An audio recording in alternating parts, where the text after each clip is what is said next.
study of natural operations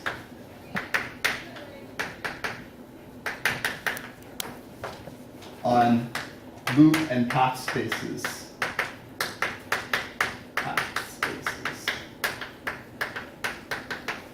And I think that the... Can I add, and on natural open subsets of same? See? Well, I think if I say loop and path spaces, like that's sort of like maybe a... No, it's important. See, that some of these open subsets may not be even homotopy invariants. You know, take out... You're talking about some nets work, but... No, not exact. I'm not talking about something that contains some nets work, but yeah. But I think that, well, you said for you, but, okay.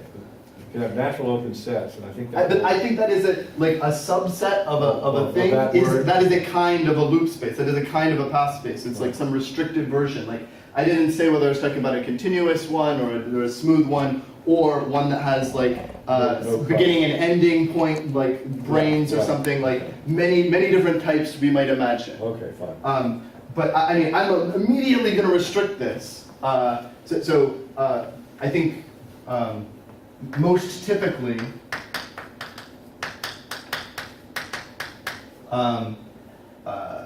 study of operations on the homology of the free loop space of a manifold.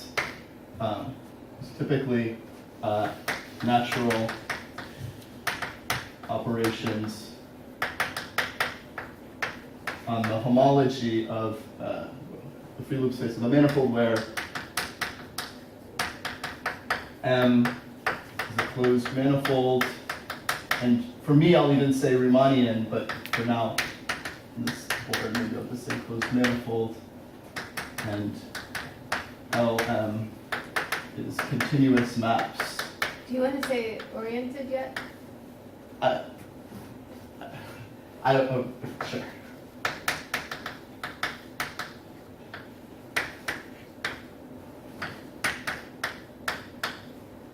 And homologies with what coefficients, or you don't care? Well, maybe I could say R-oriented, and then this can be R. Or is it ring or just a ring? A ring. So I mean, I guess I said most typically. So maybe most typically, let's say that. Okay. But I think for me, I'm thinking that R is a ring, and this is R-oriented. Right, okay.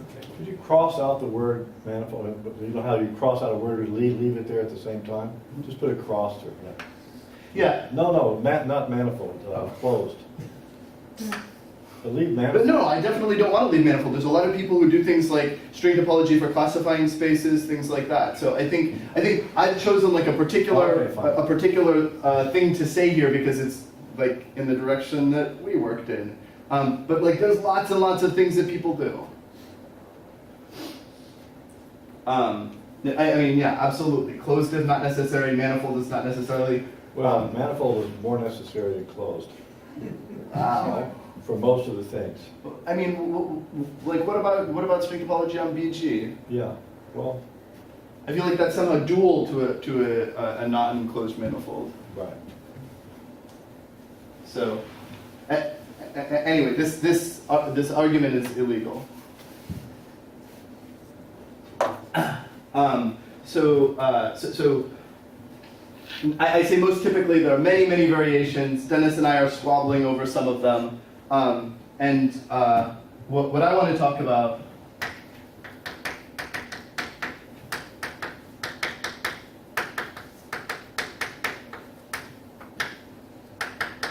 is some kind of lift of of these operations, chain level picture with operations on chains of LM. And we said loop and path spaces, and I think there's many other versions, equivariant, things with just paths, things that mix paths and free loops. And I think we sort of expect that all the things we're doing should work for all of those, but there are many technical details, so I want to concentrate purely on this version. So it looks like most of the people in this room are familiar with string topology, but there's a few people who I don't know. So maybe I'll draw some pictures of the Chas-Sullivan product, and you can yell at me if you don't like them.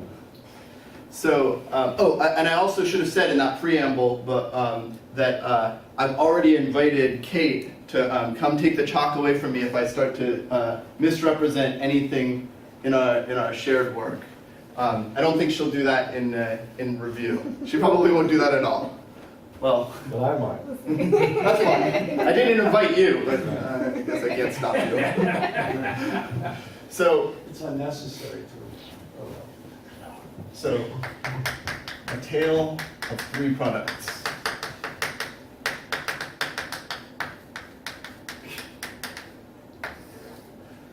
So I want to talk very briefly about three products, one of which will be on the loop spaces of a manifold. So the first product is the intersection product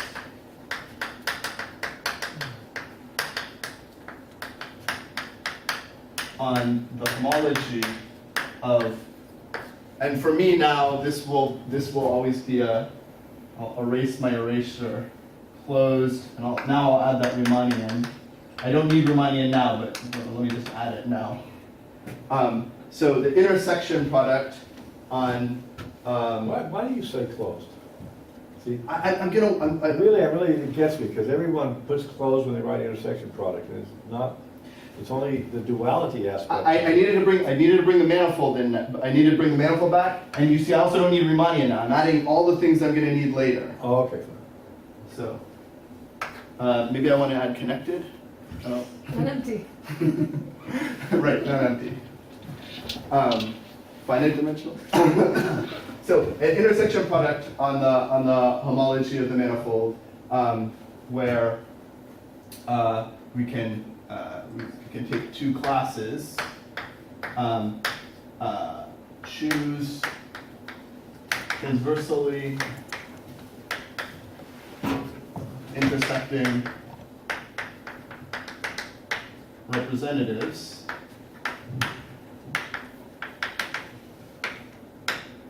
let's say alpha and beta, then this is defined to be alpha, the class of alpha intersect beta. So this product is degree negative the dimension of the manifold. It's associative, it's graded commutative.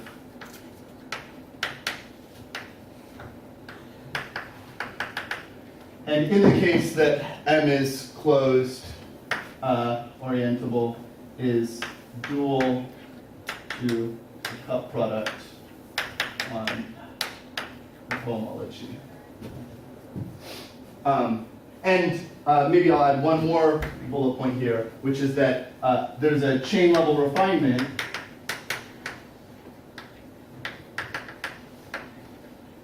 let's say of the cup version, so that I don't have to worry about transversality issues,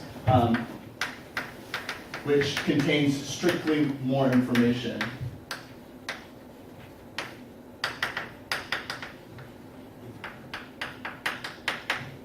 So not every one of the chain level, there are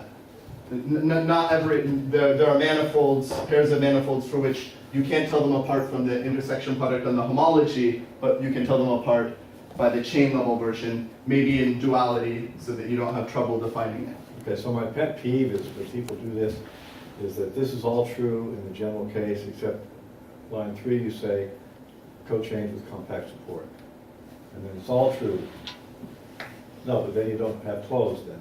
See, that's the point. I did, closed isn't on this board. Huh? Closed isn't on this board. Oh, it's not? Okay.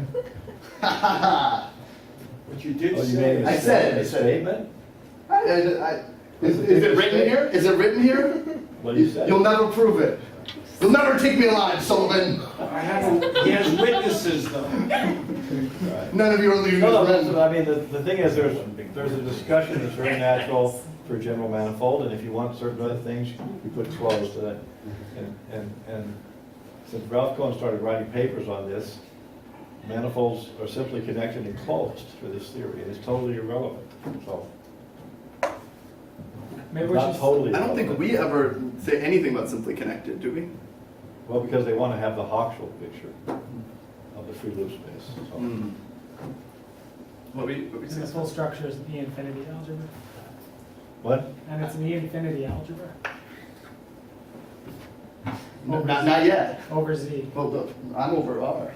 It's also an E-infinity algebra over It's in the infinity algebra, but that's kind of lame. Yeah, but it's also true over Z. It's true over Z. Okay, so that this What is the did he first. say? He said that I should call this the E infinity, or he shouldn't say I should call it that, but he said that it was the E infinity structure that we were talking about, this chain level refinement. Well, the maximal more information is that, yeah. Okay, so that's But he wasn't serious. I was serious. Oh, okay. so that's I product wrote a one. paper- I wrote a paper on that. That shows, that illustrates the point that you get all the homotopy theory Of of the M. space out Yeah. of this. Okay, product number two is on the, you don't like names, the concatenation product on the base loop space. So you're saying concatenation is not a name? It's not. It's a English As word. opposed to Pontryagin, not a proper name. Okay. But loop product would have been okay. Well, I think loop product is the name for the one on the, my name at least, for the one on the free loops. So concatenation is sort of, I think, unambiguous. Right. And this is something that you can do more generally than for the base loop space, but if you have two loops, maybe I'll just draw a picture of this. The loop gamma 1 and another loop gamma 2, then gamma 1 star gamma 2 looks something like, I'll pull it apart a little bit and just do a, looks something like that. And you have to choose maybe a model for your base loop space, whether your base loop space, like what is your model for the circle? Is your circle 0, 1 mod the endpoints? Is your loop space something where loops can have variable length? So depending on what you choose, this will have different properties, but whatever model you choose, at the level of homology,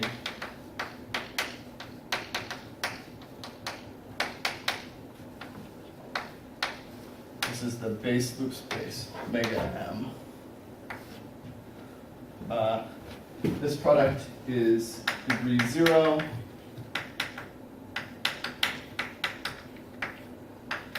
Associative, not necessarily, so let's see, dual, what do I, and there is a chain level refinement, that's all I want to say.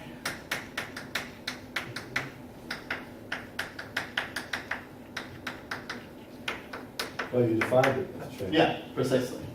But I just to, and so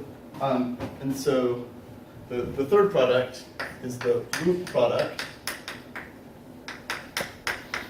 on the loop space LM. Cass, The manifold. Sullivan, 99. Yeah, LM. The second one, this one doesn't use manifolds. Yeah, you're right. You're absolutely right. This is like. I thought about saying that, but I didn't say it. So, and this loop product combines the other two products.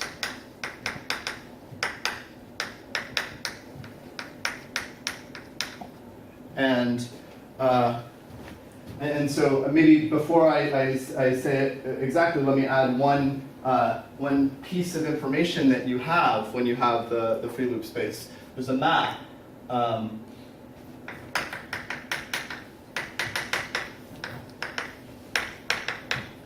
E0 or F0 from LM to M, maybe I should write it like LM to M, which evaluates at time 0. So these aren't based loops, so I can just look at where the base point of S1 happens to be going.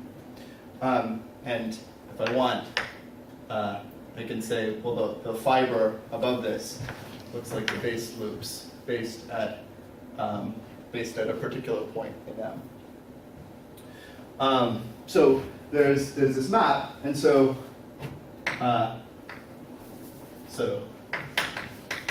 take two homology classes,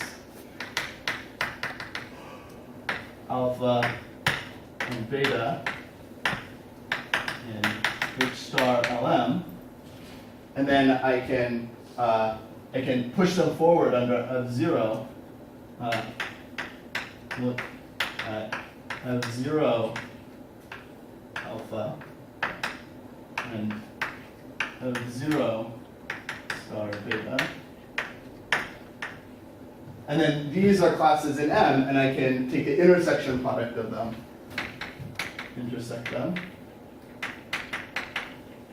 And there on the intersection, there's alpha. This is a picture in M, so these are some loops. So here's beta.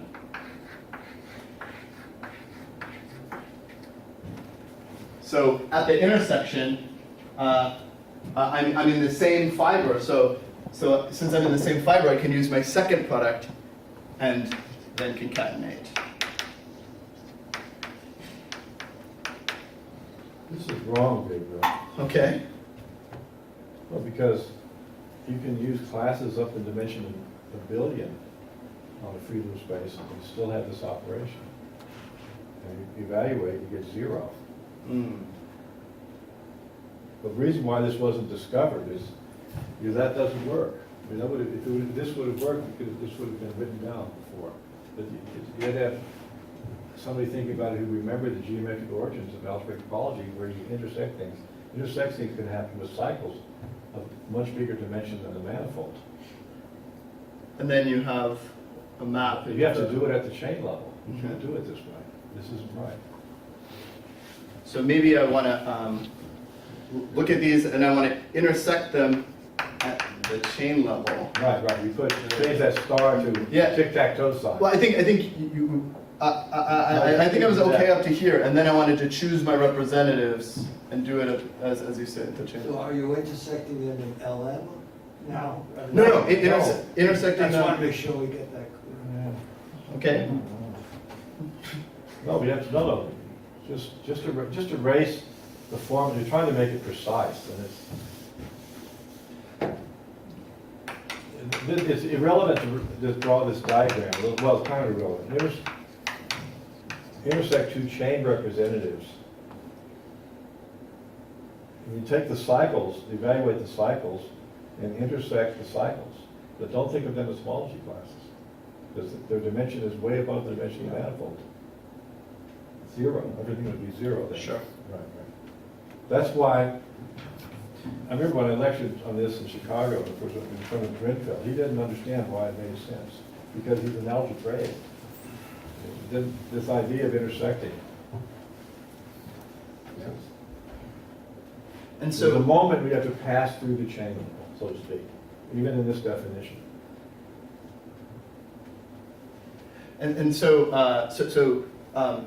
this picture that I drew here makes it look like there's going to be maps from this space to this space to this space that respect the product. But I guess basically for the reason that Dennis described, really there are maps going in the other way that respect these products. That you have these maps M, or you have a map M to LM, which is constant, and that map respects the product. So, and I'm saying this only to go back over here and say, this chain level refinement, which has more information, lives on in LM. So even if you can't do any other calculations, even if your model isn't good enough to like explicitly do any calculations, you know that whatever this thing is in LM it remembers all of the higher stuff on M. So if you have a chain level thing that recovers the structure on M, that knows more than the homology one, even if you can't do any calculations to show any other way that it knows more. And this is a ring map. yeah, ring that. Sorry, that was what I was trying to say.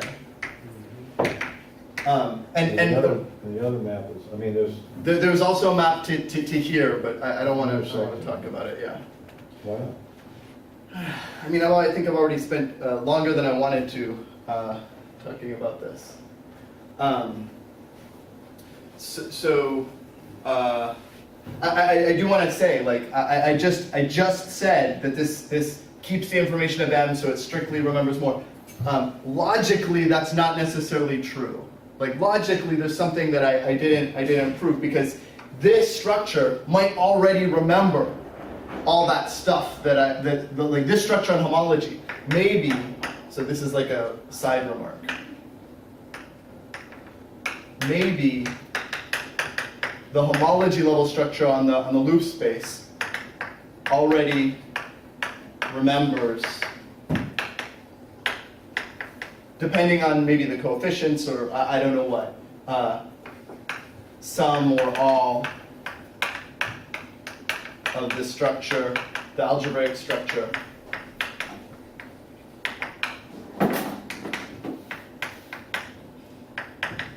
on CM. So because of that, the thing that I said, it doesn't literally, just the thing that I said doesn't literally mean that that the chain level structure on the loops would be better than the chain level, than the homology level But structure. it doesn't contradict what you It said. doesn't contradict. I mean, but At least it's good. With it completely. It's at least as good. Right? It's at least as good. at least as good, and probably better. Likely better. Likely better. Okay. Okay. So, But if it were better, actually,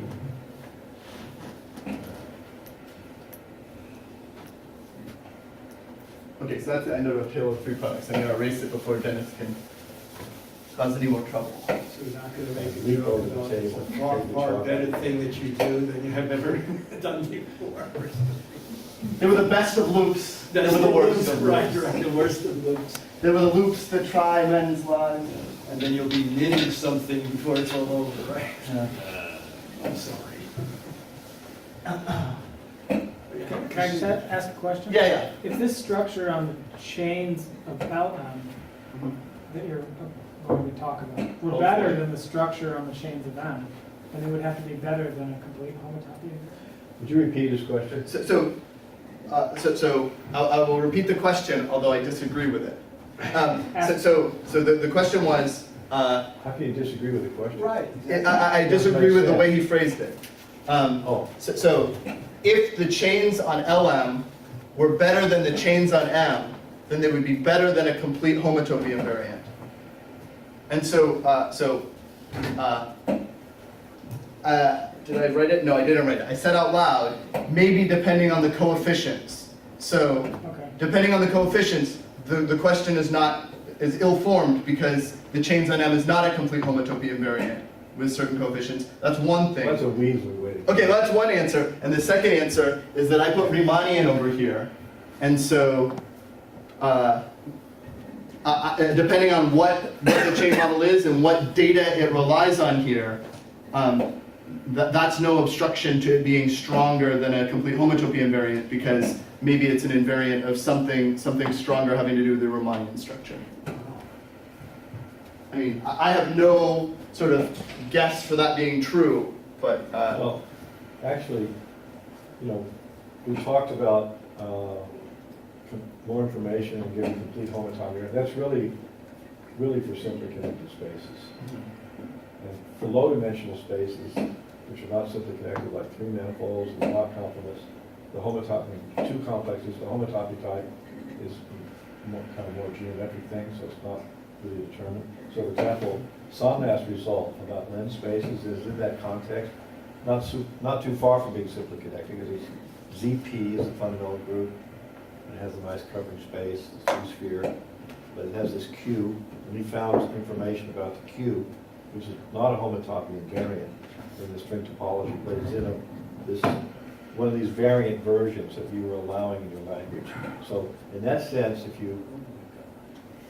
we already know it's better than homotopy theory.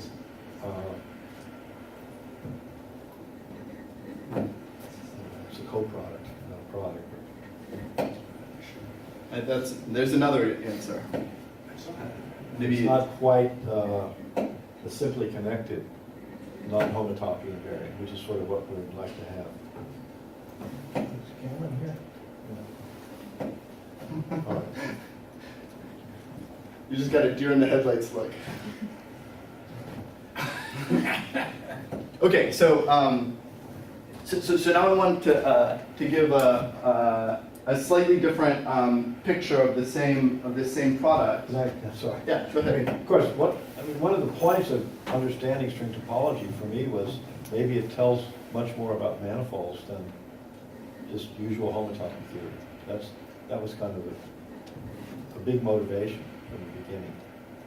So this exactly got to it at this point.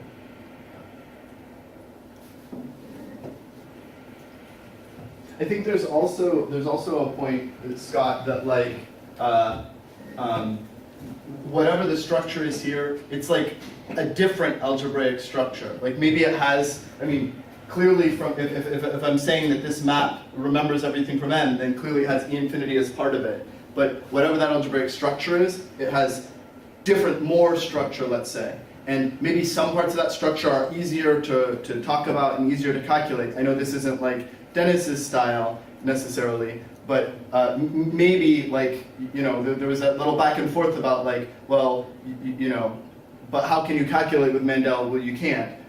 Maybe this might give, in some fantasy world, invariants, like let's say over Q or something, that remember more than the ones that you can calculate over Q for just M, that remember more information. Yeah, in fact, Somnath thing takes us a p-fold cover, a 7-fold cover, and calculates an irrational homology to get his invariant.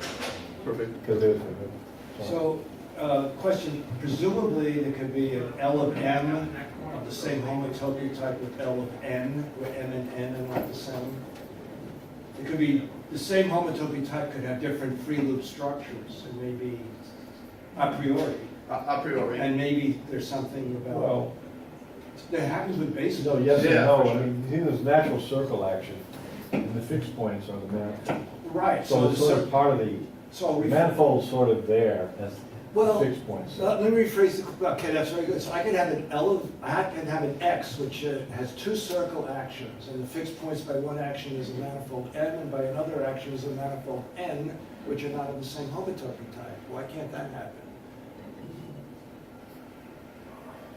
I mean, simply connected spaces and all that. yeah, let's assume that. It can happen with base loops have this property.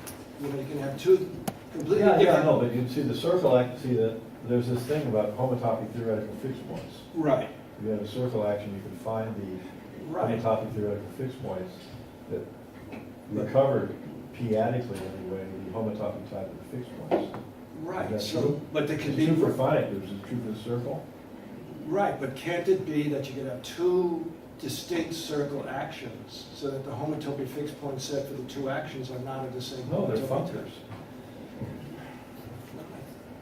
Ah, oh. In fact, that's sort of, I mean. That actually is a there's good answer, there's that's a good answer. There's a theme here that the manifold, but I don't think we've got the right way to say fixed point set, but the manifold, in a good way, is the fixed point set of the circle action. It's the small loops, but not, I mean, you have to be careful what it means. I mean, I don't know.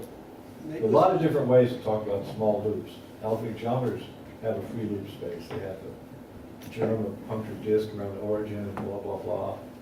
The Laurent series thing. I mean, when you see Kevin Costello doing quantum field theories and he's doing these things. So there's a lot of, and then Witt and Genus, it's the same thing. You take the fixed points, you pretend certain formulas are true with circle actions and fixed point sets and finite dimensions are true in this case.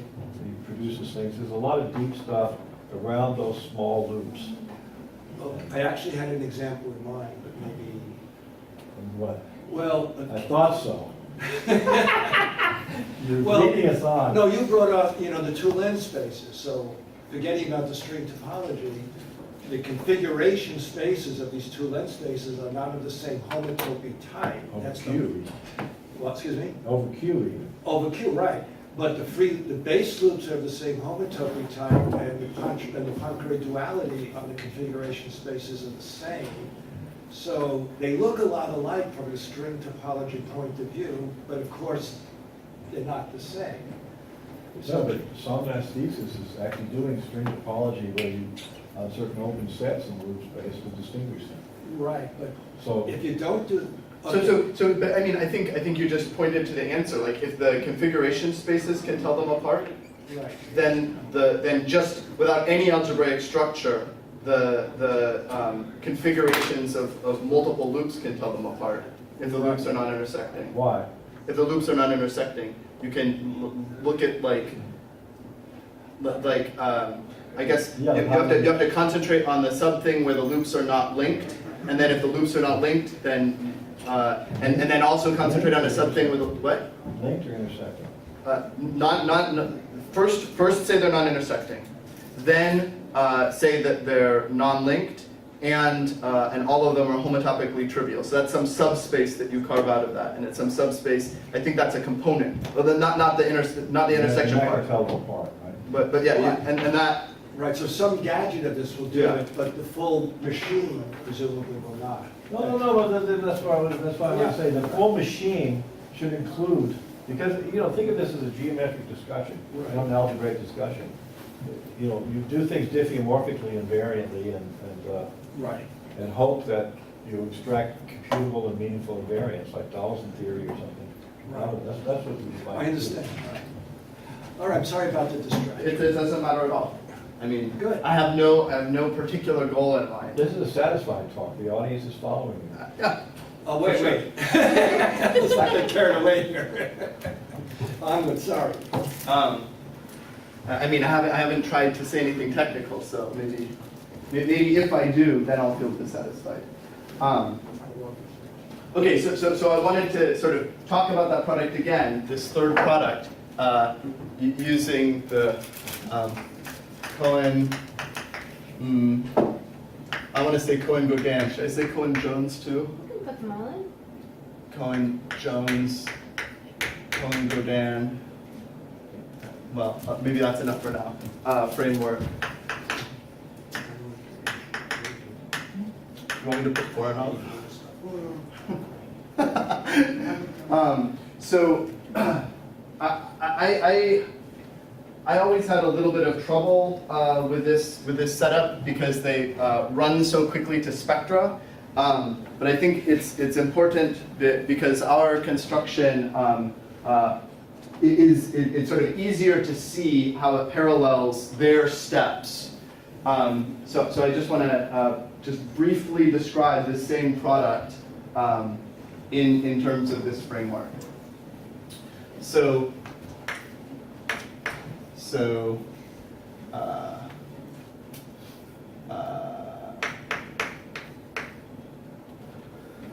am I doing the product or the co-product? I think you're doing the product. What? I think you're doing the product. So this is 0 of 0. So I can look at this diagram here where I have two loops, and I could also think of this if I want as maps from two circles into M. And I can evaluate each one of those circles at their base point to get a map here. So this is the diagonal map. So I can pull back this map and get something that I could call maps from 8 to M, or infinity to M. This is the pullback. And so that looks like maps from two loops where the two base points agree. So there's the base point. So now M inside M squared has a normal bundle or a tubular neighborhood. Tubular neighborhood. Torsion in the sense of Nu that can be pulled back.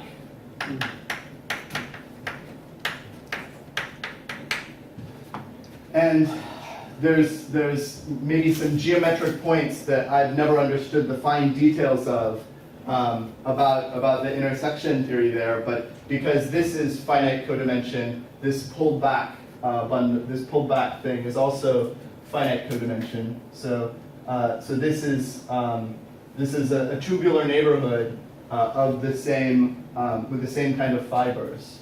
So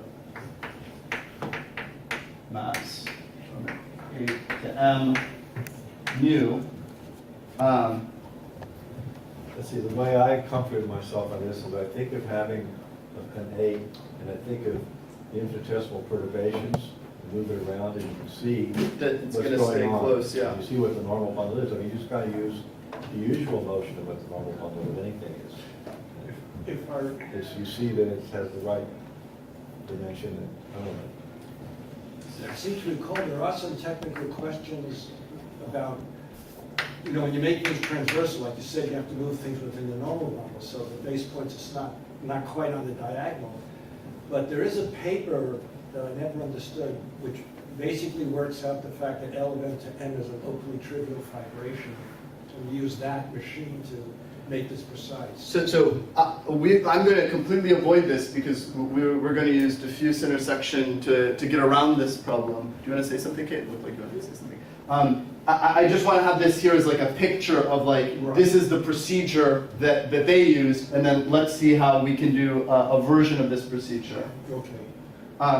So then they can go from the homology of LM as LM to some kind of Thomas space here. So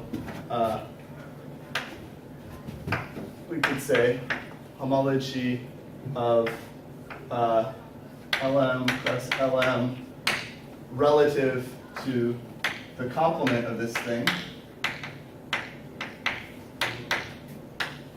Complement.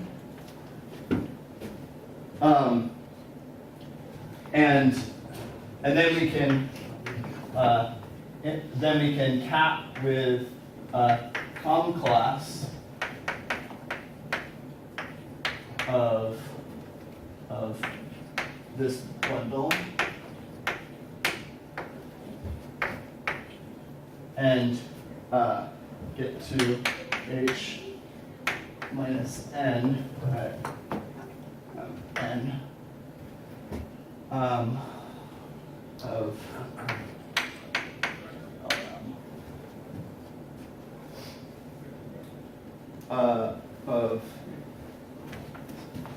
is that, I guess,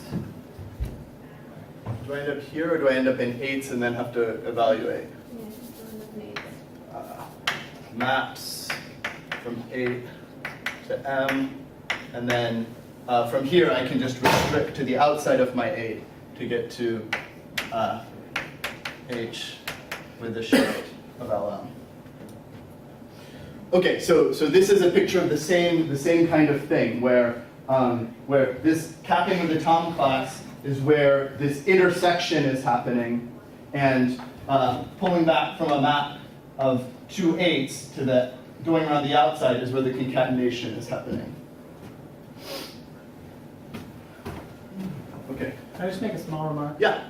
There is a very precise way to think of the free loop space as an infinite dimensional manifold, and you can model it on a Banach space and talk about tangent vectors and think of them as vector fields along the loop or sections of a pullback bundle along the circle, and then I think this normal bundle becomes more clear. So I've definitely heard that before. You have to do that local triviality thing to actually make that work. there's some technical points there, but yes, you're using some fact about the codimension. Normal bundle becomes the normal bundle, but there are certain things you have to worry about because of the moves in the transversality and the local triviality of the evaluation that makes the all work. At least I seem to recall that from some rather technical paper. He's not moving anything, he's just trying to say what a complement to a certain bundle is. Yeah. A sub-bundle of a tangent bundle is. That's all.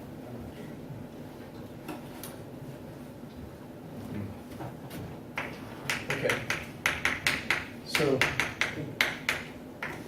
So let me mimic this more or less at the chain level. So I'll start. Maybe let me just mimic this at.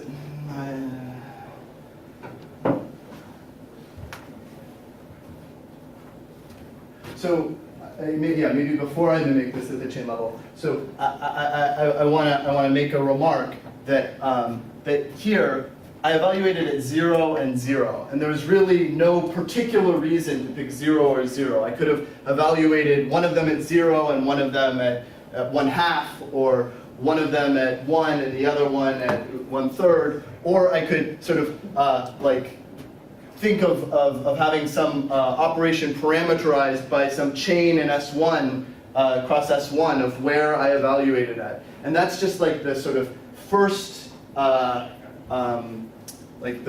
first taste of the fact that this discrete operation is part of some whole big space of operations, and that you're never going to really understand this algebraic structure if you go around trying to look at individual operations. And what you really want to do is understand families of operations and understand the homotopy type of the space of natural operations that exist here. And so, somewhere in the background, you're going to want to have some space of operations, and that space of operations or its chains are what you expect to act on the chains of some power of Lm. So what we do, so first, build some candidate space.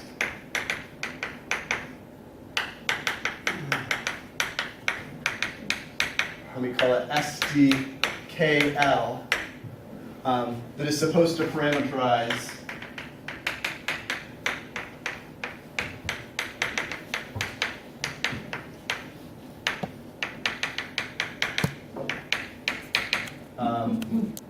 operations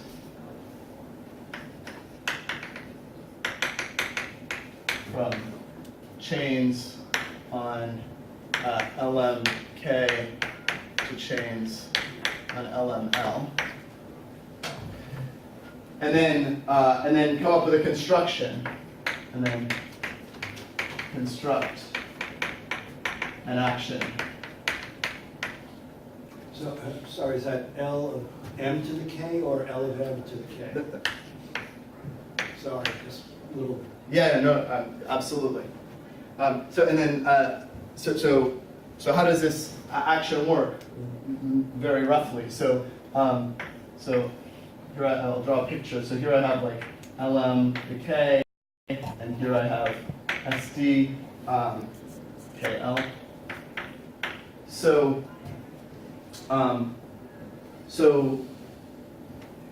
first of all, pick out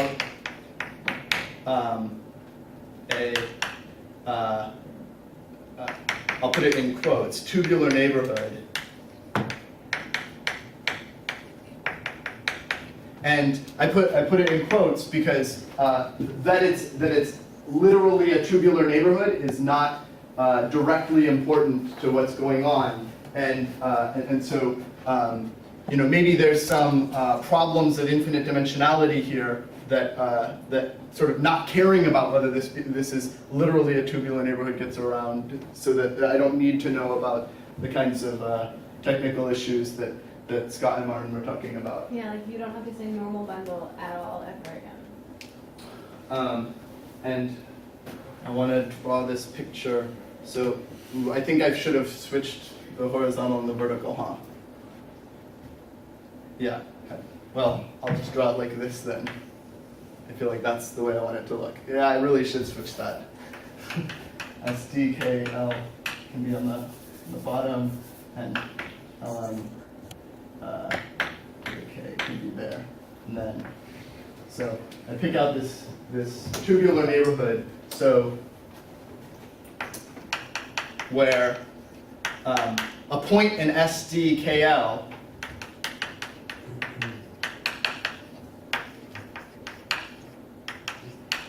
determines a closeness condition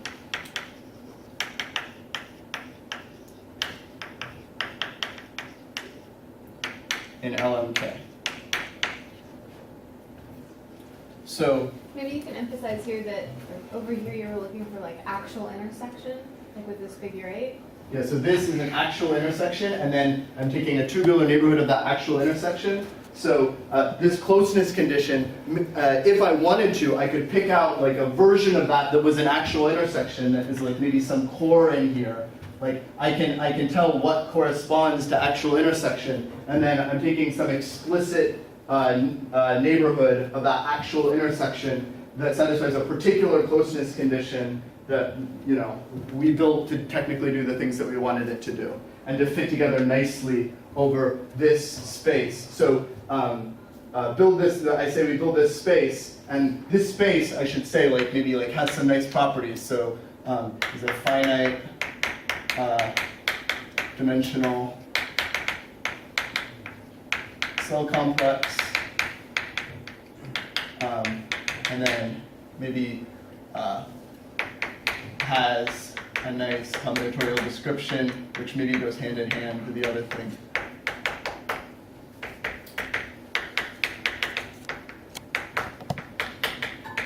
And then, we have some conjectural information about the homotopic type.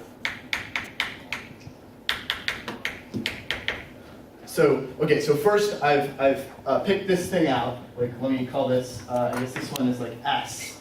So And the core in the center, that's not meant to be the diagonal in LM to the K? it's a kind of diagonal, but like different points here correspond to different operations. Like, for instance, if this was LM21, in LM21, one point in LM21 is this point that says like, evaluate at 0 on my first loop and evaluate at 0 on my second loop, and then intersect those two. But that's one point in my space. Then there's some other point in my space that says evaluate at time t in my first loop and evaluate at time s in my second loop and intersect those. So when you say the diagonal, it's sort of which diagonal are you talking about? And so that's still... Fiber-wise, there's a version of the diagonal. Excuse me? Like, you can think about it as fiber-wise. Like, for every point in the base, you have a version of the diagonal living above it. But in this case, like where you can sort of see this torus, that sort of like, it moves around smoothly, and maybe you can imagine very easily how that would move around. But if this is something more complicated than 2-1, if this is like even, I don't know, 2-1 of higher genus or 2-2 or something, then something very complicated could happen, and like you could like have like places where you have 3 evaluations that all are agreeing, and places where you have 4 evaluations that agree in pairs, and that they could degenerate to each other, and so you have to move around in this space and sort of figure out a way to move from like a diagonal of m inside m cubed and have that degenerate to a diagonal of m2 inside m4. So it's not quite as straightforward as just a diagonal. But as Kate says, fiber-wise, you can always do that. Okay. So this is some fiber-wise diagonal.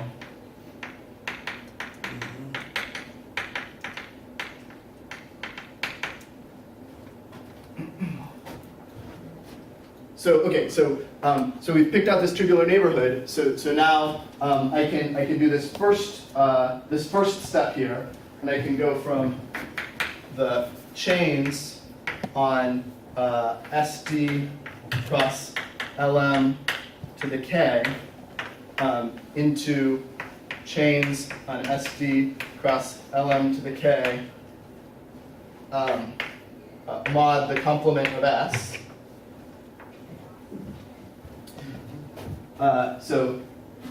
And then maybe I should say 2A. In order to construct this action, we construct Tom class, in quotes, representative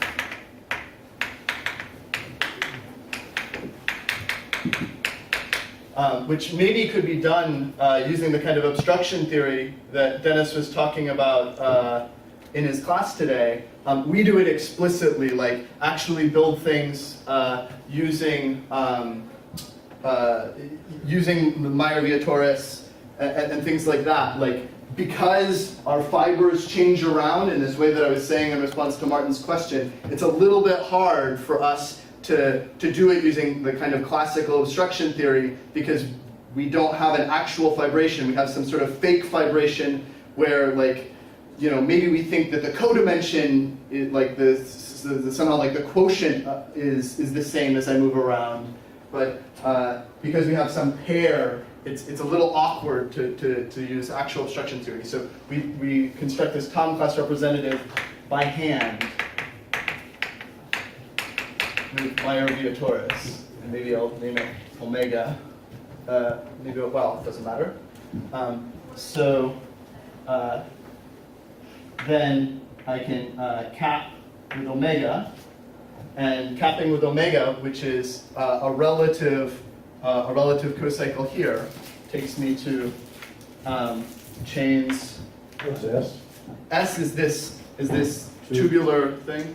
So it takes me to chains on S minus whatever, minus something depending on where I am and what the shape of this thing is, and the dimension of M, and then some restriction map, which SD sort of comes equipped with. Like SD sort of knows about where its outputs go. This part is very easy. It's an analog of the concatenation. Yeah, exactly. An analog of the concatenation. That's perfect. So that goes to LML. So for instance, again, if I'm talking in 2-1, this is an SD point in SD 2-1, and this is supposed to correspond to the loop product that I was talking about, where these are the base points, 0 on this one and 0 on that one, and then maybe I put a mark there. So mark there. So these are the 0 points, the base points on the two inputs, and then this is the base point on the output. And so then I have some sort of, if I have a map from this picture into my manifold, so call this picture gamma. So there's a map. There's a map from S1 into gamma that just goes around this thing, starting there, and which induces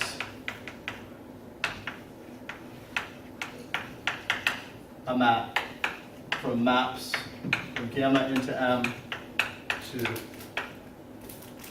LM.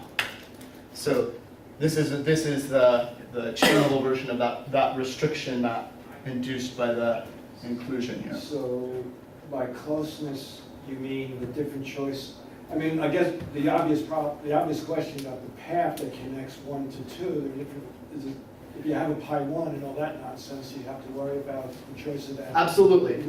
So why don't we take a 5-minute break for tea, and then I can answer any go on to technical points. No, we just have, I think we have tea while you talk. All right. That was a good way of avoiding the question. That was brilliant. So no. I think that you're pointing to one of the main cruxes of what's going on. And I think before I give you our answer, let me put down the chalk and speculate wildly. So You can't speculate with choking your I'll start writing things, and none of us Is want that. omega cocycle. Yes. So yes, absolutely. Let me say, this construction, we can do this construction for any class here.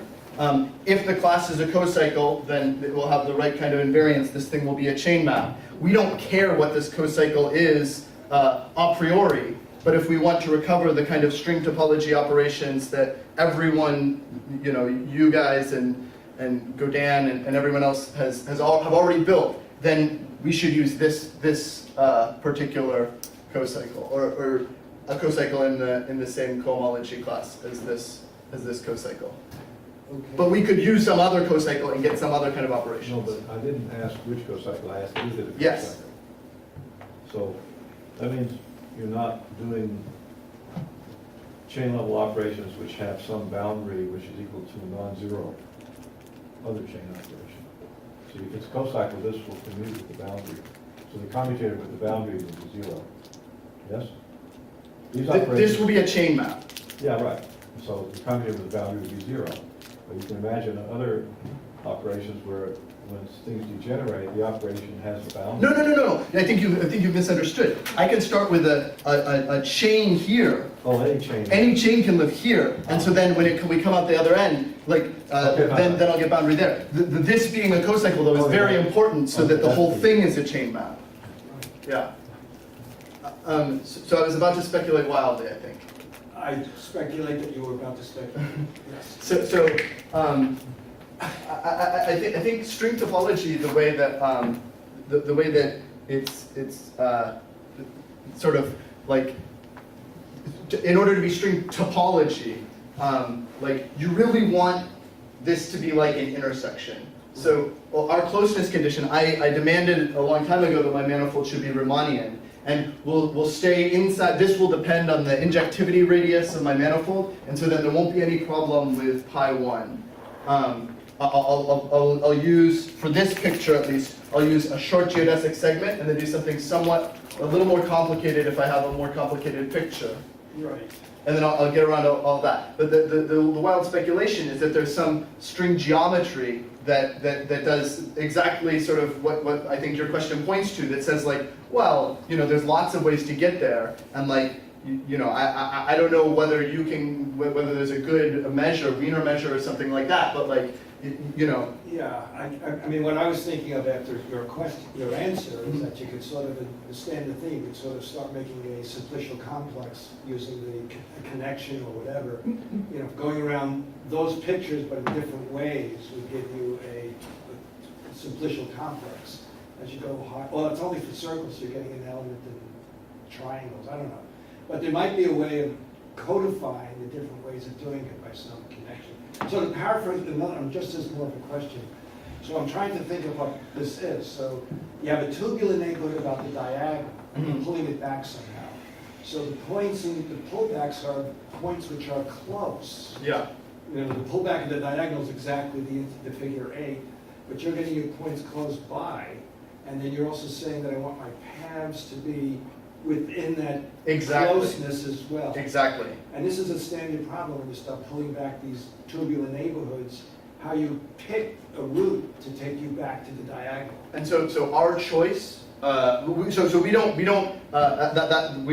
sort of like talked The about. points are close together, with close geodesic between them. Get Well, to the yeah, you have to do midpoint. something like. Hey! This is my turn.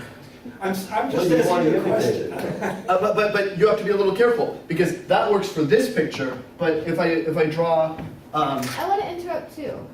You just did. you can't interrupt my interruption. But Are they interrupting my interruption? if you draw this I want to say picture, something to Martin. Oh, if you think you can do this with geodesics, I think you got another thing coming. but that's actually an important issue. Yeah, so we use Riemannian centers of mass, like Yeah. Harcher-Grove methods. Yeah. And you were going to say something. So we never have to map from our nice This is what I wanted to say. neighborhood S to that core. Like we never have to go in that Right. direction. So we don't have to make those choices. We just like do this other thing. Yeah, so you're getting around that issue in some nice canonical way, which I think is great. I mean, I'm just trying to understand how you dealt with the problems that I always found in this stuff. And I'm not far from an expert, you understand that. I don't know what I'm talking about, basically. So, Do I? well, you're standing up there. Yeah. Okay, thank you. So basically, there's a this model is somehow taking care of these issues in some universal uniform way. So there is a point. You say universal uniform, and so we have to choose something based on which K, L, and I should put like a G there. And so we can't pick something that uniformly works for all K, L, and G at the same time. We can pick something that works, arbitrarily high, but it has to stop somewhere. And so because of that, we have some sort of we think of this as an action. There's some sort of composition, and this isn't going to respect the composition on the nodes. It can only respect it up to homotopy using our methods because of exactly this issue, among others. Okay, well, this is, at least it's resonating with issues I vaguely remember. Yeah, I wouldn't say that our choices are even necessarily canonical. We just did something where everything fits together. Okay, well, thank you. You don't look happy. I feel like you have a point you want to raise. Well, no, it's okay. So the space, what's it called? SD. SD, yeah. What is its dimension? If you have K, L, or G? 6G minus 6. Huh? 6G minus 6 plus 3K plus 3L minus 1, something like that.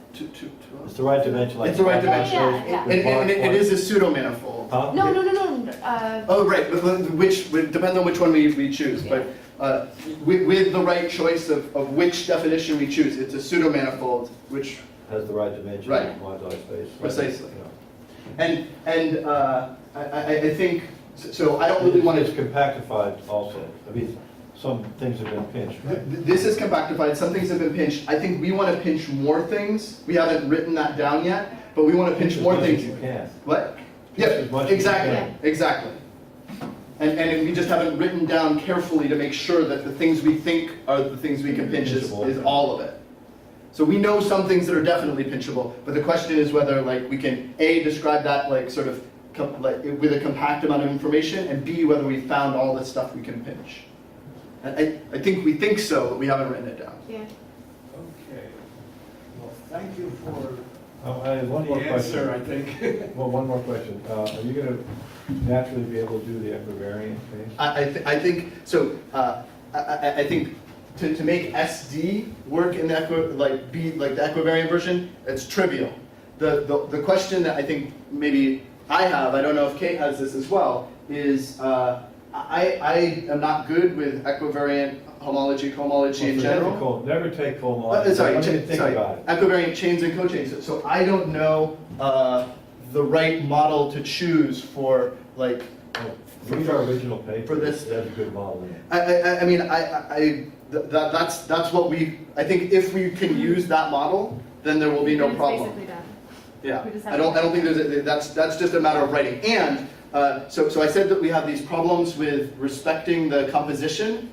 That there's sort of more than one problem with respecting a composition. One of the problems is that this composition in this space is not associative. And so that sort of makes a kind of a hassle in terms of the technical details if we want to treat this carefully. Like, do we use colored props? Do we use infinity props? It's like, and that's maybe a heavy swallow for someone who doesn't already like that kind of machinery. But in the equivariant case, I think we anticipate that composition in SD is associative on the nose, which makes things a lot easier.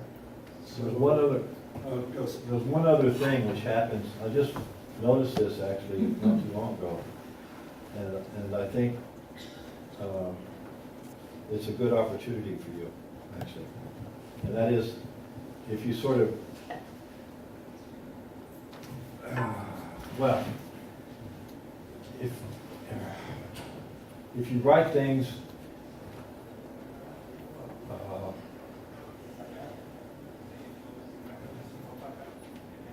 yeah, you take this theory and apply it to the top chain.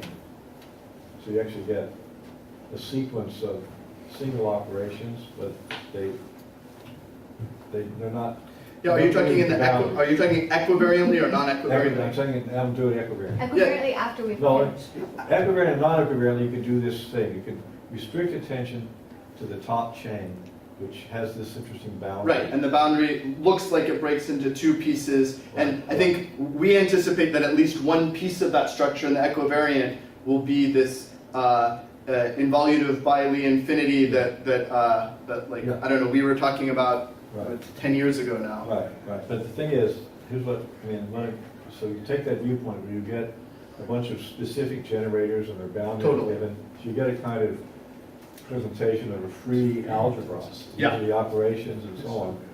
And the thing is, in the equivariant, I only noticed this recently, in the non-equivariant case, there's a lot of linear terms in the boundary, just because of the boundary components. But in the equivariant case, they're all degenerate because of the circle action. Right, this is the pinching that we want to do. This is precisely the pinching So that you we're get a anticipating. minimal model. Yeah. So Yeah. then you know that it's a non-trivial theory. In the other case, all the linear terms could kill the theory. Anyway, that's the point. So, That's one point to go for. It's a canonical structure. and By the way, that, Fukai and company have been trying to write it out Yeah, for yeah. 10 years. and they just, I talked to, Fukaya, comes to visit our institute in the summer, so Right. I was talking to him like the week after he and Silivak and Latchev posted their most recent, did you see this? Like, I've really, seen it. it's like, I don't know, 180 pages, and they like do everything by hand, and he's not an operads guy. I tried to tell him that, like, I don't know, with Bruno Vallette's machinery, like, you could have done this 10 years ago if you had the formality results of Merkelov and Campos and Vilvacher For what? For what? about the involutive by Lie operad. Oh. No, but you actually know. But it may, you don't have to know that either. I mean, I'm saying. See, Yeah, if you turns out have a minimal model, it's a minimal model for It's a minimal something. model and it has non-trivial terms. But So- it's nice if you know that it's the minimal model of something familiar. So that's like a further computation. Which is done now, recently. Okay. I mean, that to me, that was important. That was like a question No, that you we get were it considering naturally, years if it ago. turns out to have a name and be computed and equal to other thing, that's nice too. But I mean, you get the full structure with, and you know it's non-trivial. Whereas the non-equivariant theory, all the linear terms means you have to do a More another extra work. computation. Yeah. You don't know what you have. Okay, so you know about all that. Okay, good. But as we sort of said at the beginning, there's all of these sort of extra things. In the equivariant level, I don't know about the n power operations. I don't know sort of anything about what those would do. Well, they're there to be, I mean, just Right. set it all up and give it to the world to work on. Right? I mean. Yeah, you sure, get a sure. canonical structure. Sure. I mean, that is a canonical structure that's there. The equivariant theory is already coming in minimal form. Yeah. Well, And at then you least say as far as it's the what? these It's kinds of the- operations. It's the quantum Levi algebra, is that what it is? Involutive, I guess, is the word that. Is that Moira's Those word? I'll know what they mean if you tell me the words. Involutive Levi algebra is what people. Infinity evaluative Yeah, yeah. algebra. So Kenji calls it IBL infinity. I think operad people are more likely to call it by Lie infinity, or by Lie diamond infinity. That's What- diamond for What is it involutive. categorically? So it Not what is it? it classifies Levi algebras. They satisfy the extra condition that this is 0. This is the co-bracket Yeah, within bracket. This has got higher genus and everything in it, right? Yeah, so Levi algebra, this is like infinity version of these.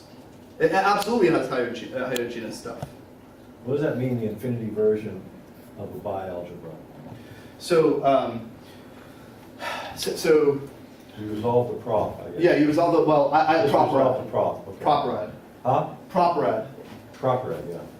You don't, yeah, I don't mess with the prop. I mean, there's no need to mess with the prop because it's Don't free on the inherit prop. Bruno's neuroses. Anyway,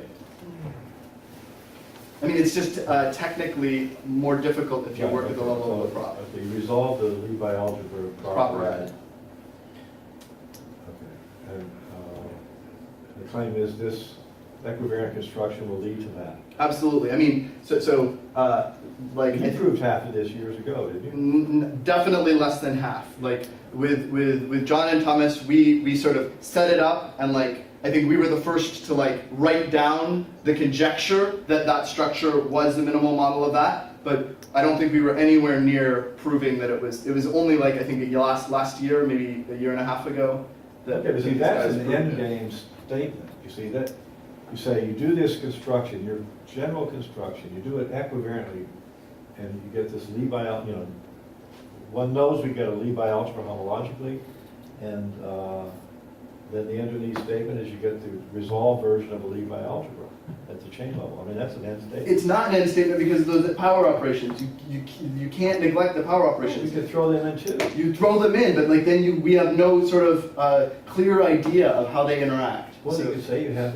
with it, you have these additional operations too, yeah. But you want to sort of have like But there's that something. minimal model have them Michel in and there. Duguay's paper, Michel and Duguay, you know that name, No. D-I-G-U-E? Yeah. You know. Yeah, we did, I worked on the free loop space long ago before I knew about this, and proved something with her, and it was, but anyway, and then later she had, that structure, Gabriel, listen to this. I'm listening. Listen to me. No, you're not listening. I'm listening. No, you're not. That structure. When you have, okay, this is something, if you have the multiplicative group of a field acting on an algebraic structure over the field, it gives a grading by the weights. The multiplicative group is like the circle acting, like that's Uh-huh. the C star, and it gives the weights of an action. So this extra structure, they call it a Hodge structure and so on. I think it just means this has a Hodge structure. That's what it means. The circle action, you think of it as an action of all the units in Q star, if you will. You know? And I think it's a structure with a grading is what it means. That's what it means, a circle action. There's a lot of information in that direction. That's how Deligne proves the Weil conjectures. It's the same structure. The formality of DGA is formal if and only if it has the grading and cohomology extends to the to DGA, stuff like that. So a lot of information about that. That structure is a grading. That's it. So I don't think, I mean, you don't really have to say much more than that, I think. Well, it's not clear to me how that like captures those extra algebraic operations, but maybe if I look harder, I'll be able to Well, understand that. Go spend However a long it retreat takes. of 6 weeks with Pierre Deligne and learn about, I mean, I've only spent minutes here and there with him, but to really understand deeply, I mean, I'm sure that's the answer. In fact, it's literally done in the free loop space by Michel and Duguay. It's called the Hodge structure. They do it for simply connected. They do it for the Hodge complex. But you can see their Hodge structure comes from that power law operation. I mean, it is an extra structure. It's definitely an extra structure.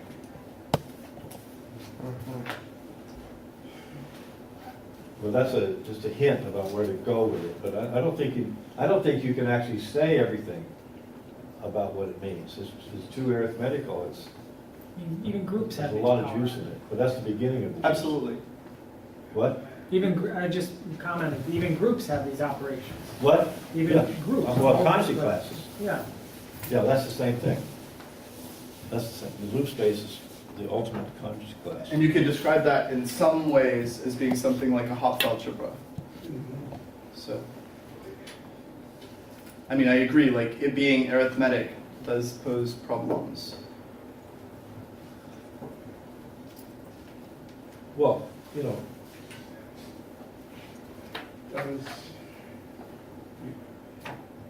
you say what this structure is and it has these extra operations and then put it out there on the buffet table, The meaning of it is, that's the beginning of the meaning. It gives a grading and so-called Hodge structure. I mean, that's Michel and Duguay. You know this theorem about formality? You know what formality means, right? I know what formality means. So it's equivalent to having formality over a field is equivalent to having the multiplicative group which act on cohomology in the obvious way by the grading, lift to the differential algebra. What is the obvious way by the grading? The obvious way is you multiply by 2 and then on degree 1 and then degree 2 gets multiplied by 4, 3 by 8, and so on, right? So lambda squared on the cube. So then for each non-zero lambda, you have that action. So there's an action of multiplicative group depending on what field you're talking about. And that, conversely, if you just give me the direct sum of all the vector spaces and forget that it's a direct sum. So are you saying Wait, that? let me finish the sentence. And then you give me this circle act, or this K star action, you reconstruct the grading by the eigenspaces. And what is this theorem about formality that? Well, the theorem is something is formal if and only if the action of the multiplicative group on cohomology, which is the grading action, lifts to an action on the minimal model. But wouldn't that imply that everything is formal over Z2? That doesn't sound true. No. Or the field with two elements, like. No. The minimal models are in characteristic 0. It's a multiplicative group of the field. It'd be Q. I mean, depends on what you're talking about. Minimal models of what? Minimal models of DGAs. That works over any rational ring. homotopy theory. Well, okay, so you're talking about I'm talking about rational. rational homotopy, and you could use, because, So you're talking about commutative DGAs. yeah, Okay. I'm talking about All right. homotopy types are Fine, formal, but the I thought you were making an algebraic statement. Well, I am too. But Because it's- it was discovered in that context, but it's a purely algebraic statement. And, you know, the idea is that, like you mentioned massive products today at lunch, the idea is if you have this grading on cohomology, extending it to the chain level, then if you form a massive product, it has to be 0 in cohomology, because it has the wrong degree.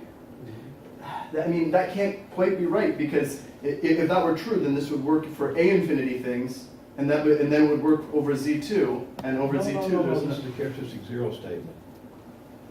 It's a field statement. So the field of two elements is a field. So nothing that you said just now made it sound like there was a characteristic 0. Like I didn't hear where characteristic 0 was being used. Like the story you told. Well, I need to get a grading. If I have an action of something on a vector space, I need to get a grading on the vector space, a Z grading. Okay. So I mean, so now that Fine, works for fine. Q, R, and Sure, C. sure. It also it works for Q and C. It works for C, actually, in the circle. And then it works some context of fields. The multiplicative group has to be sufficiently interesting. so that there are things of infinite order in particular. I don't know exactly what it's, if you say it in an algebraic context, it's pretty universal, the way Deline says it. But that's how, in fact, before we proved the formality theorem for DGAs, and before Deline proved the Weck conjectures, he noticed this point that if the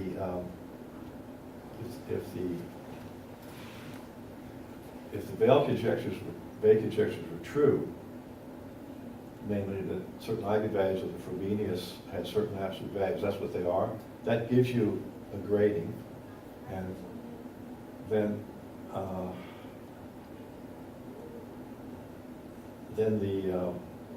if you looked at an non-singular algebraic variety and you looked at this minimal model, then you do it p-adically, in characteristic 0 to p-adic numbers, then all the massive products would have to be 0 because they're in the wrong degree. The grading exists on the level of things. So then it turned out one could prove the formality first by using Kähler geometry, but then there was a question, does it actually exist over Q? Because that's not, often their results over a big field don't descend to smaller fields. And getting down to Q is a big deal sometimes. But it turns out in this case it's not a big deal. You can always descend. And if you have a multiplicative group over C, you actually get a multiplicative group over Q. So anyway, there's this idea of the multiplicative group. That's a whole set of things. Relate to the Weck conjecture, and then Deline later proved the Weck conjecture, like a couple of years later or something like that. That was like evidence for it. And that was like implementing topological obstructions to proving the Weck conjectures, actually. So if all these massive products weren't 0, then this wouldn't have happened. Because anyway, and then it worked over Q, and then this action, now that's not the free loop space. That's just the formal idea. And it's only in characteristic 0. Well, it's in those instances that I was talking about, but I think Deline knows how to do it in a more general setting, maybe over the algebraic closure of finite characteristic, because then you have that's where the Frobenius is, in fact. So in fact, it's not restricted to characteristic if you do the algebraic closure. Okay, so that, But then maybe going, like, you said descending from C to Q is something you can do, but maybe for a finite characteristic descending from the algebraic closure, that might be harder. no, but you don't want to. I mean, look, let's be less detailed. So in that discussion, there's some relationship between the action of some multiplicative group of a field and a grading, and the trivialization of higher order invariance. That's one discussion, okay? Like a massive product is in the wrong dimension. It's not in the homogeneous degree of the three elements, or the n elements you put in. I understand. Right, so that forces it to be zero if there's a grading running through everything. And so we can imagine, I mean, you said you wanted to be less detailed, but we can imagine that even in a situation where our multiplicative group is torsion, we can imagine a cyclic grading which doesn't give you full formality, but gives you formality of many things unless those gradings line up. I don't know. We could imagine it. You can imagine, I don't know. But then in the case of the free loop space, this power operation can be construed when you go to the rationals as being an action of the multiplicative group of the rationals. I don't know how to act by a Well, rational. no, but you act, and then when you act on the algebra, maybe you extend it to be make it be an isomorphism by taking direct limits. I can't imagine how to do that. You're being obstreperous. Look, I'm saying the multiplication operations are construed as an action of the multiplicative group over the rationals in this paper Miesland gave about the free loop space, and she gets this Hodge structure, which she calls a Hodge structure, with some kind of extra grading, which controls a lot of information about the free loop space that she was concerned with. This is before string topology. Okay, this is some related to the older work. So I'm just suggesting that you use that point of view to try to start understanding what the power operations are. Together with the other point of view that says when you have a grading on a structure, there's some implicit formality possibly. So that that's another possibility. You know, that some of these structures, some structures are formal. Like, do you remember when we were doing the genus zero completed moduli space? Something was formal there. And that possibly, remember that? Absolutely. Yeah, and that formality could be deduced kind of from this formality for Kähler manifolds, I think. Not quite, but It's related. Uh-huh. Yeah, so.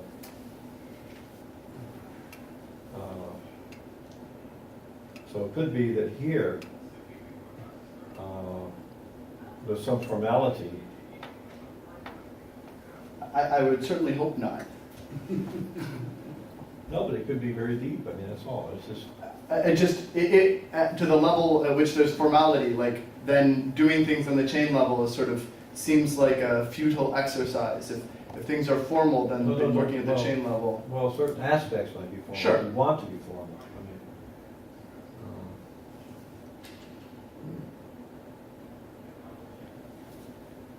Well, I mean, the truth is the truth anyway, right? And you just want to understand. Absolutely. Right. Look, I mean, so what was the meaning? Let's go back to that case. That's quantum homology, genus zero, module space. So what is the formality?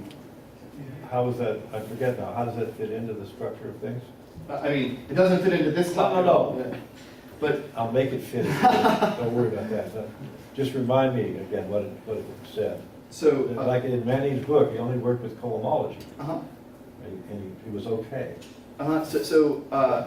I think we still don't know the full picture. We only know in sort of very low dimensions for degree reasons that we have formality of the chain level structure. Or for the structure that Manin was working with. the what? The structure that Manin was working with, these Who? Manin. Oh, man. Manin was working with, like you said, the compactified genus zero moduli space, the Deligne-Mumford moduli space, and he had like maybe more bells and whistles, like maybe he had like a inner product and units and things like that. But ignore those and just look at the sort of like base level structure. Then, like as you say, he was doing a homology level version, but you can do a chain level version. And that chain level version, algebraically, has no reason to be formal. We can write down examples, we did write down examples algebraically of that passage that are non-formal. Now, whether those ever arise from Calabi-Yau geometry, as far as I know, is still an open question. It can't be true for Calabi-Yaus of dimension 3 for degree reasons. But, you know, even for Calabi-Yaus of dimension 4, or even for hypersurfaces of dimension 5, it's still, as far as I know, open whether there are higher chain level structures that don't vanish versions of Manin's structure. And that would require a subtler and deeper understanding of Calabi-Yau geometry than I have. Yeah, but, okay, so I guess I'm going to conjecture that the power law operations, to the extent that they preserve this structure, will produce some formality statements. That's a conjecture. Well, I feel like this paper that I was talking about here was like sort of following up on things that you said in your survey paper, like sort of sketched very broadly. So, you know, maybe we'll get 10 more years of work out of No, when I out of wrote that that. paper, I didn't realize that those linear terms vanish in the equivariant case, or I would have made a big deal out of it. But, you know, I've lost the opportunity now. I now understand. I missed that. It's like 1 second. It's so funny because I thought at the time you anticipated that. Like No, I I didn't. always thought that you believed that. Maybe I misunderstood you. I didn't even formulate it. When I was careful, I got extra terms I didn't like. And I was sort of doing it generally, and I didn't worry about equivariant. Although I did check that the equivariant case worked out beautifully for the 2-2 genus 0. Right. That's sort of done sort of in detail. That's the one that you can still do by hand before it gets too big. Right. But it convinces you that it's right. I mean, it's Yeah, absolutely. complicated. You get the 5-term identity. Absolutely. So Absolutely. it's right. The whole thing is right. I mean, there's no problem. Well, Anyway, that's what wait. So you say that, but it was exactly this point. There's that, no problem in knowing whether it's right. Doing it is another story. Wait, I'm just saying. let me say something. So you know this work by Theo Johnson-Freyd, about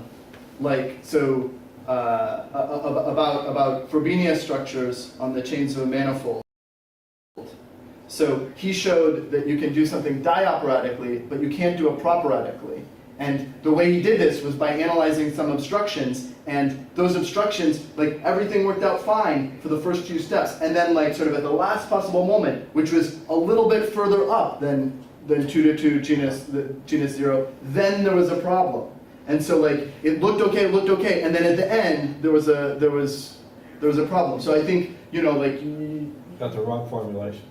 well, maybe that might be true, but like the point is that sometimes that My obstruction. experience is when one good thing works, is all. That can get- Yeah, 3 is prime, 5 is prime, 7 is prime, they're all prime. Reformulate.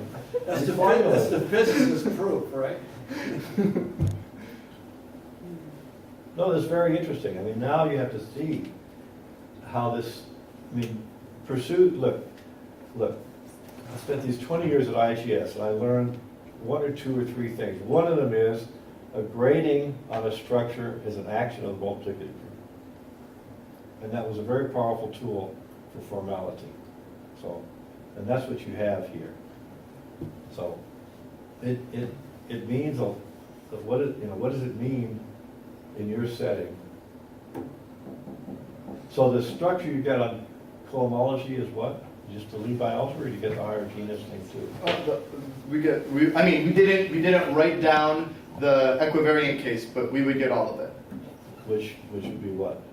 Like we would anticipate getting the the infinity version of involutive Lie algebra, just looking at top chains, and then some Oh, I see. refinements of that. On the On the cohomology, and then like, and then on the, we would get more like, you know, some decomposition of those things, which sometimes, like, as you know, sometimes those decompositions have their own structure. Like, you look at Hochschild and like you say, well, this isn't just whatever, this is a brace algebra as well, and like sometimes that extra bit can actually have juice in it. Just the decomposition, if the decomposition is natural enough. I don't know whether our decomposition is natural or not. I think we'd have to like actually like, you know, put it into an algebraic setting, which I don't think is really on our plate right this instant, and like test it on a bunch of examples, which also is not on our plate this instant. So, but one could imagine that it would contain even more than that by means of like the particular slicing, because this is not just like a space, this is a cell complex, and those cells have some meaning. It was too bad these other people have written a 180-page paper, but I think this is the good result. I mean, their paper is purely algebraic. It has nothing to do with their geometry. You know, Fukaya is like, he's interested in these geometric questions, but that paper is just the algebra. Just like, here's how you do the transfer, here's like what a morphism is, here's like a 20-page proof that the morphisms compose. So like all that kind of stuff. It's not any of the actual like geometric juice. Are they doing string topology operations? No. What are they doing? They're just describing the algebraic structure that one expects this to have. Okay. Oh, without proving it has it. Without prove it has it then, perfect. Sure. So that's the right thing to do, the equivariant case. Unless you have a better answer for the non-equivariant case. No, I think that we anticipate that it being much easier to answer that question for the The algebra equivariant was case. easier. Now, I would concentrate on that and try to make it as short as possible, and then you'd be proving this structure. Making it as short as possible, that's hard. Well, okay, I mean, Smaller font. Less than 180 pages. now, something for the non-equivariant case, though, the coproduct with this anomaly removed by Somnath produces non-homotopy invariance, right? So that's another, and then I think Manuel has some new ideas about that as well, so Manuel. Yeah, sure. And I think, And those are somehow non-diffeomorphism, and see, okay, there's another point, sorry. Somehow, in the equivariant case, the tiny loops get, the reason they go away is they become degenerate, right? So that's why they go away. And then you've lost the homotopy theoretical fixed points. So you've kind of lost the manifold. So this whole thing, this whole thing might be homotopy invariant. As beautiful and complicated as it is, it might be homotopy invariant. Because Manuel's thesis proved the Lie algebra was homotopy invariant. but you remember the homotopy torsion.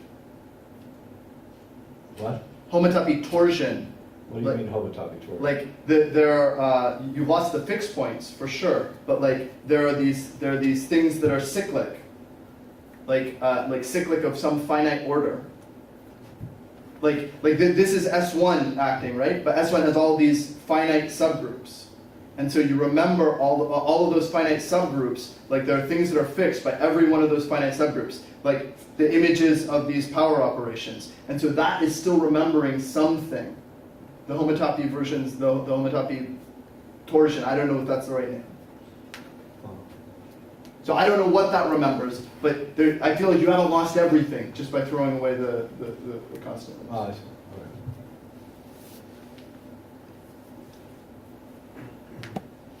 Yeah, but that's far away from the manifold now. It's true.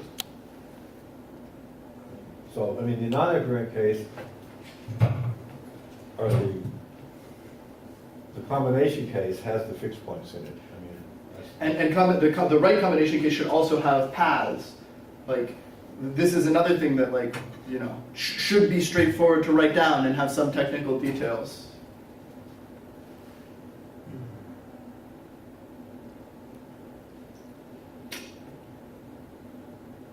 but I was astonished when I noticed these linear terms went away. I said, ah, damn, I missed it. That's a perfect thing. There's a minimal model staring you right in the face of an algebraic structure. So it's non-trivial. And then there's a question, is it a homotopy invariant or not? So Manuel showed the top layer is. the Levi algebra. That wasn't known for a while, wasn't known all this time until his thesis. So, do you know a proof of that other than, or that the Levi algebra is a homotopy invariant? No. Like the co-bracket is a homotopy No. invariant. I mean, that's I don't know. it's in his thesis, yeah. So,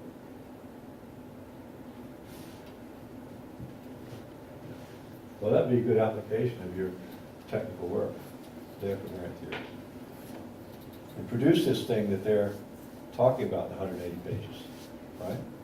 Before they did. Well, they're going to produce it. They're going to produce it on the other side, on the symplectic side, so or the contact side, whatever. But even if they do that, like you know, It'd be 1,000 pages. Avendondolo and Schwartz have like like 4 or 5 like really long papers Just that do a little just teeny bit. connecting like one little piece of string topology to the corresponding thing in the so even if they do it on that side, like that doesn't mean that it's it doesn't matter like. Well, I mean, another really good problem is somebody figure out the exact relationship between all of symplectic topology and all of string topology. You don't have to know what either one is to say that. So you can say, like, symplectic topology is a module over string topology, or something like that, because that seems to be the intuitive idea.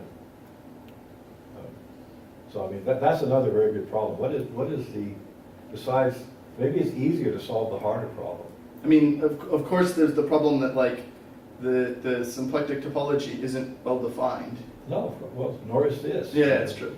It's the same problem, but I mean, Well, I think can still I think make their a problem is conjecture. harder than our problem. no, not anymore. Not anymore. There's a guy who has just got his PhD last spring, and now IHES and Princeton are fighting over him. Princeton's going to offer him a full professorship, and IHES has offered him a permanent professorship.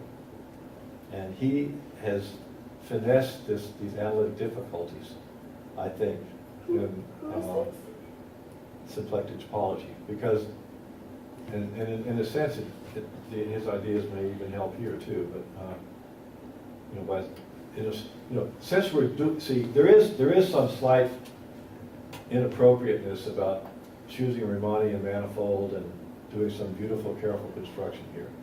There is some slight philosophical inappropriateness, because even if it takes care of details, we feel happy about it, actually it doesn't really matter. If you made some construction and you went along and something didn't work, the two constructions would be homotopic.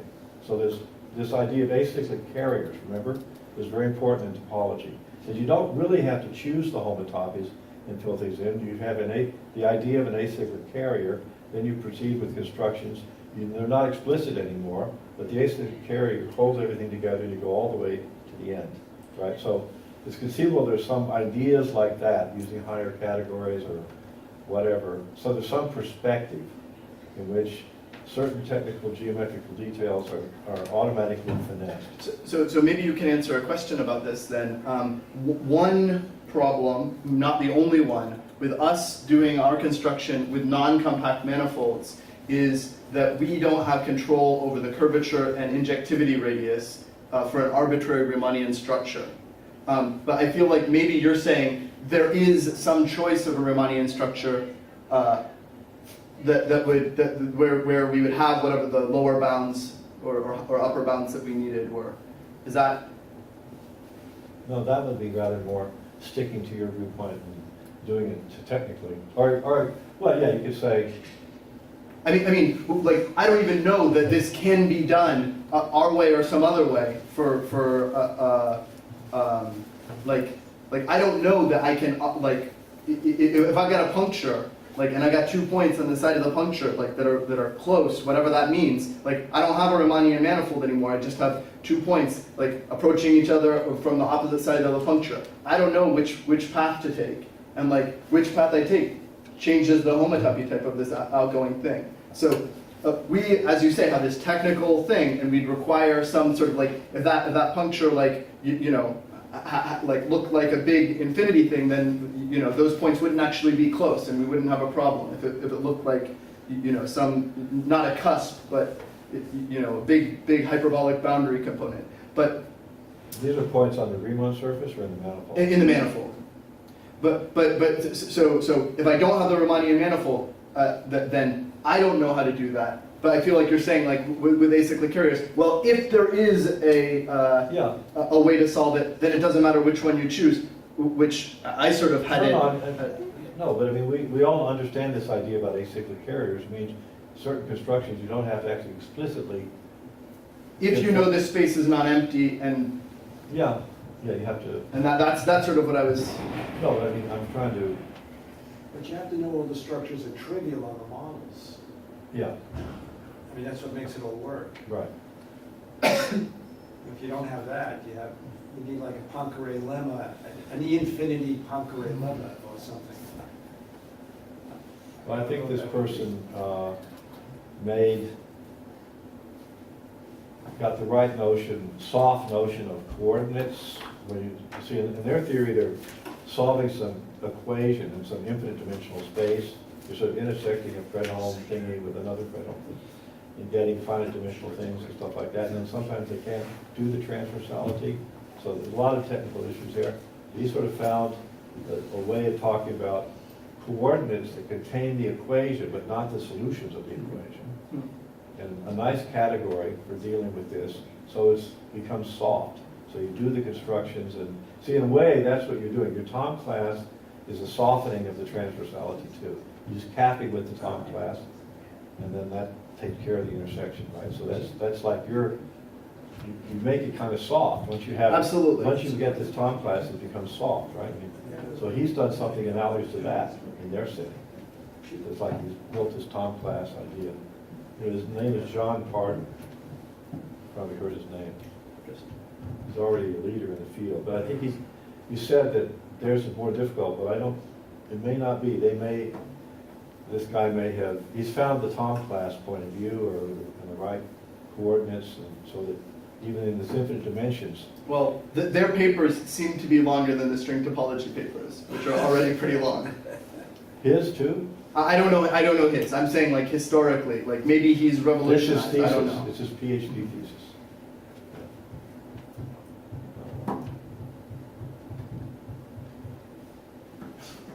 Anyway, I got this letter. I got this request to write a letter of recommendation. I sort of heard it, but I forgot about it. They said we're going to let a write for a professor for this guy, and they looked at his thing, PhD, 2015, professor. I go back to, well, what job are you actually going to? You want a letter for? It says full professor. And then I was asking around, and then I had called the chairman about something. I said, yeah, IHES has offered him a full job, and he has to decide by December 16th or something like that.